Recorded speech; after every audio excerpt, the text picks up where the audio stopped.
chatting over cookies at our wonderfully cozy holiday party this past December, I talked with one of our now members, Tom Williams. He's been here 40 years, but he just became a member. He told me that he and his wife, Janice Hawkins, that they had recently been traveling and they had been to Japan. Here they are. I asked if they had gone in a group or if they'd gone by themselves. He said that they had the good fortune to meet up with some people who showed them around. One of our members' sisters lives in Japan, and she showed them around for a few days, and then also some friends of his parents showed them around. When I asked again the following week to hear more about how this came about, he sent me an email and followed up and shared this story. He said the second couple who had showed them around were friends of his parents, friends his parents had made while waiting for a table at a restaurant. The restaurant was busy. It was about 1979 in Los Angeles. His parents were in town for the Super Bowl. The restaurant being so full and his parents being friendly people, he noticed that this other couple was waiting for a table, and so they invited them to share a table with them. And the couple said yes. Now, his parents didn't speak any Japanese, and the couple spoke hardly any English, but somehow they found a way to communicate, and eventually they exchanged names and addresses. And sometime later, Satoshi and Keiko wrote Tom's parents, telling them that they were going to learn to speak English, and that if and when they met ever again, both couples could understand each other better. And they did. They learned English, and they came to the United States to visit them, which is where Tom first met them in 1981. And then Tom's parents went to Japan to visit them. And then Satoshi and Keiko came back and visited his parents a few years later. And then they came again. And they visited, coming to Tom's family's home. And then this past fall, Tom and his wife went, and this is them pictured with Keiko. This long-term friendship spanning over 6,000 miles and 4 decades, it began with a small gesture, one that could have easily been overlooked. Tom's parents just offering to share a table in a busy restaurant, and the couple accepting the friendly overture from some strangers in a new country. It made an impression on everyone involved. Time and time again, I hear these kinds of stories about our daily choices that can seem so small and so insignificant, yet they can and do mean so much. This is a lesson that's been repeated at virtually every memorial I've ever officiated. As family members share stories about what they loved about their loved one, it's not these grand moments. It's often small choices and ways of showing up over time. I'm grateful that this lesson is repeated to me over and over again every time there is someone has passed, because it gives us all the opportunity to take it in. We underestimate ourselves. We may tell ourselves that our choices don't really matter. They don't make a difference. No one's going to notice if I'm not there or if I don't call. But our 2 stories this morning remind us this is not true. We impact one another. We're important to one another. Right now. We're important to one another right now, just as we are. Right now, not before you pass through the threshold, not before you make a resolution to be a really different person. No, right now. We're important to one another right now. And we can and are a part of great transformations all of the time.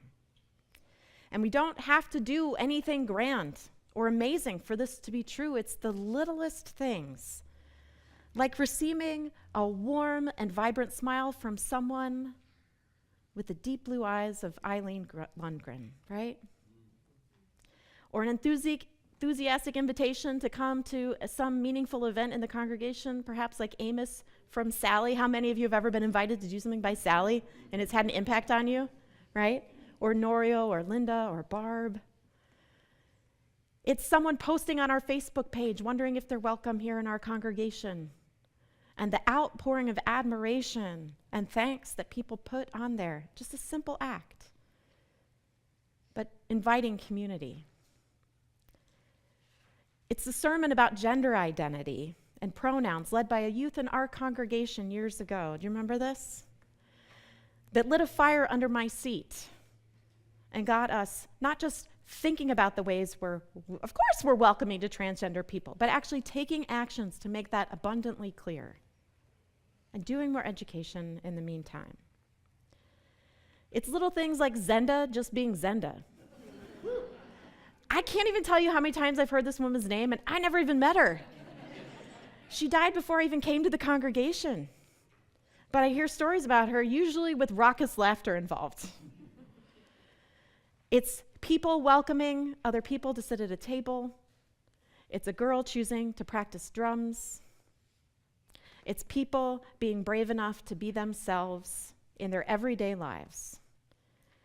We don't have to become anyone else to share who we are and our gifts. We can just be ourselves and open to life in ways that allow us and others to be meaningfully changed. It doesn't mean you're going to change the world. I'm not saying we're all going to change the world, but we can expect that we'll live in ways that matter. It's in that spirit that we pause on our threshold this year and offer ourselves a compassionate invitation to be who we are in the new year. It's not, I repeat, not an invitation to be a perfectionist about it. It's an invitation to just be mindful and to offer ourselves over and over again a compassionate invitation to just be ourselves. Dr. Brené Brown, a researcher who studied vulnerability and living wholeheartedly and found out she had to study shame, she defines perfectionism like this. Perfectionism is not the same thing as striving to be your best. Perfectionism is the belief that if we live perfect, we look perfect, we act perfect, we can minimize or avoid the pain of blame, judgment, and shame. And she says, it's just a shield. It's just a shield. It's a 20-ton shield that we lug around thinking it will keep us from getting hurt, when in fact, it's the thing that's really preventing us from taking flight. She states, perfectionism is not self-improvement. At its core, it's about trying to earn approval. That's what perfectionism is. And most perfectionists grow up being praised for achievement or performance. Somewhere along the way, they adopted this dangerous and debilitating belief system that I am what I accomplish and how well I accomplish it. So I better please, I better perform, I better perfect. She says, though, healthy striving is self-focused. How can I improve? And perfectionism is other-focused. What will they think? Oh, God, what will they think? I thought about that this morning as I was getting dressed, and I've got some mark on my shirt, so I'm just folding this up. As an act of self-improvement, because that was a simple way I could improve. She says, you either walk inside of your own worth and you own it, or you stand outside of it and you hustle for your worth.